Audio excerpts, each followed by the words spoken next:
Online matrimonial साईटवर खोटा ISRO scientist बनून उच्च शिक्षित महिलांची आर्थिक व लैंगिक फसवणूक करणाऱ्या आदर्श म्हात्रे याला रबाडे पोलिसांनी अटक केली आहे। आरोपीने इस्रोमध्ये सायंटिस्ट असल्याचे तसेच भारत सरकारच्या PWD विभागात उच्च पदस्थ अधिकारी असल्याचे बनावट ओळखपत्र तयार केले होते। तो शादी.com, जीवनसाथी.com, भारत मॅट्रिमोनी, मराठीशादी.com यासारख्या साईट्सवर बनावट प्रोफाईल तयार करून महिलांना लग्नाचे आमिष दाखवत असे।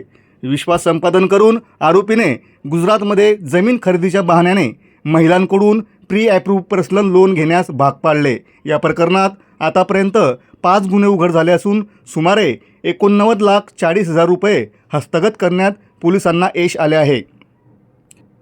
20 फेब्रुवारी 2024 रोजी आदर्श म्हात्रे याला अटक करण्यात आली असून त्याच्या साथीदारालाही 26 फेब्रुवारी रोजी बेड्या ठोकण्यात आल्या। तपासादरम्यान बनावट आधार कार्ड, बनावट ID कार्ड आणि खोटी कागदपत्रे जप्त करण्यात आली आहेत। पोलिसांनी महिलांना आवाहन केले आहे की ऑनलाईन ओळख झालेल्या व्यक्तींवर अंधविश्वास ठेवू नये व कोणतीही आर्थिक व्यवहार करण्यापूर्वी पडताळणी करावी